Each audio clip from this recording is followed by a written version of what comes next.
Hey y'all, it's me, Rebecca, here for another awesome episode of the Learn Flute podcast. Today, in this episode number 54, we are going to talk about interesting tidbits and insights, all having to do with discovering the origin of the flute. You can do it, and Rebecca will show you how, step by step all along the way. Introducing the Learn Flute podcast.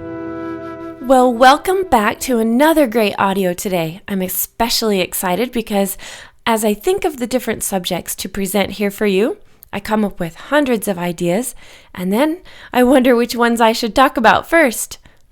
There's just a really large flute world out there. You probably could find some things you never even knew before. It's kind of fun. I love to read the comments and questions I get from all of you, and I thank you for those.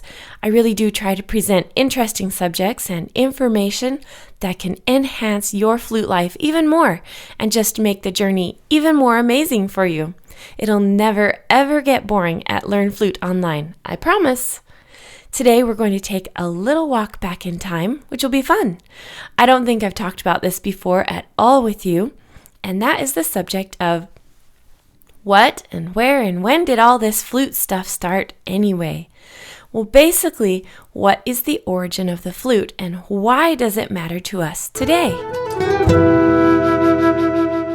Now, I'm excited to talk about this today because in doing some research, I was just captivated by the things I found.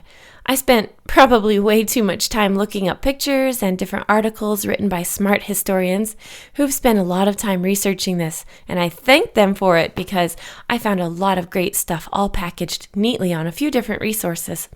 And today you're going to benefit from this as well.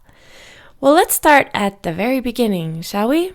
Now, I don't know how many Bible buffs there are out in this Learn Flute Online audio land, but I think that you might find it interesting that flutes are mentioned in the Bible a few times. And I'd like to point out one scripture in Ezekiel, chapter 28, verse 13, which is talking about Adam and Eve having everything they need in the garden, including all of the precious stones. And, quote, "The workmanship of thy tabrets and of thy pipes was prepared in thee in the day that thou wast created." Unquote. The workmanship of thy tabrets. Those are tambourines or types of drums from what I understand. And then it mentions the pipes, which we know are wind instruments, especially flutes. And then it says that the workmanship was prepared in thee in the day thou wast created.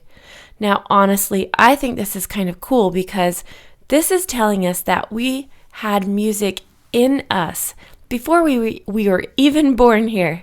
Neat! And what I really like about this is that it specifically mentions musical instruments.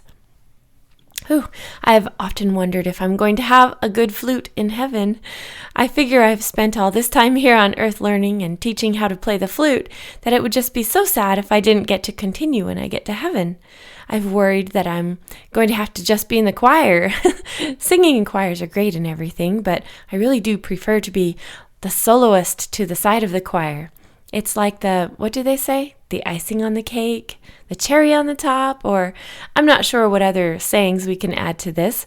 Perhaps you have sayings in your country, if you're not from the U.S., that mean that you're like the shining star that makes the whole sky sparkle. Well, I don't mean to say that everything revolves around being the flute player, but if you've ever heard a choir perform that has a really good flutist soloing alongside, then you know it really does make a huge difference, and it's absolutely gorgeous. So before I make this too long, let's get to discovering more about the origin of the flute. You know that there are quite a few prehistoric flutes in museums across the world, and from what I've seen, the earliest were holes carved in the bones of like a bird wing, and also flutes carved from the leg bones of even bears. Now that's what I found online for bone flutes, and there are a lot of pictures and cool things to read about that. But then there are reed flutes, or flutes made from hollowed out plants, or wood.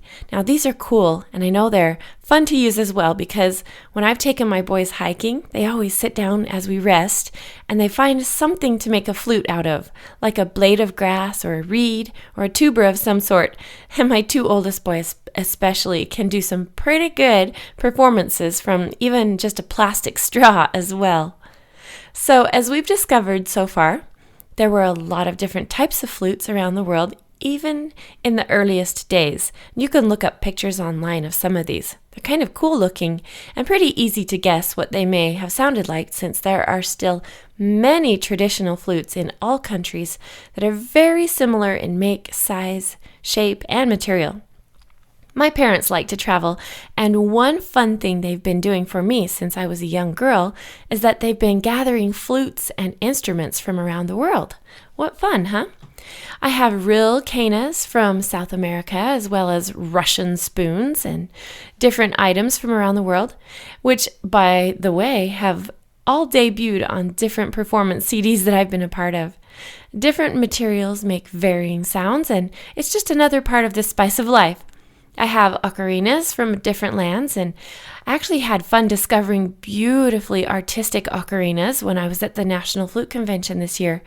I'll actually show you a video of those in an upcoming mailer for the premium levels in the membership areas of the Gold and Intermediate on learnfluteonline.com. So watch for that if you haven't seen that already. Let's see, moving on now. Now, we didn't get into the more modern flutes until the about 1800s, when Theobald Boehm dazzled audiences with his invention of the silver flute with keys on it. Now, for hundreds and thousands of years, the flutes were made of wood or bamboo and other materials of nature, so this was really quite something, and everyone took to it quite well. Now, since that time, flutes have evolved technically, and they're still improving year after year, believe it or not. I've actually had fun witnessing that myself with my own eyes over just my own lifetime. So if you are still playing a flute from like the 60s or the 70s, believe me that you should invest in a new higher quality instrument now.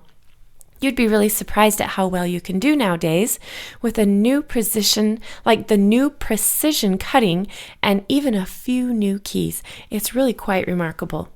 Now, one thing I'll mention here is that if any of you get a chance to visit the Library of Congress in Washington, D.C., you might take note that there has been the largest flute collection on display there for quite a few years. It's actually a donated collection of almost 2,000 flutes that physicist and amateur flutist Dayton C. Miller gave to be put on display after his death. He had flutes of all kinds and over many generations of time. Amongst these are flutes of gold and silver, ivory even, and glass or crystal. Now, as far as I know, this display is still going. But you should check, because I know that things come and go. But I'd love to hear from any of you who have had the privilege of attending and seeing this with your own eyes. So as usual, let's keep the conversation going. What interesting flutes have you seen in your lifetime? Have you ever gone to YouTube and checked out the carrot flute? I mean, this could go on forever and ever. Let's keep this alive. It's definitely interesting, and I know you history buffs out there have got to have something to say. Well, I'm Rebecca Fuller, the expert of all things flute learning and the flute lesson programs and membership area at learnfluteonline.com.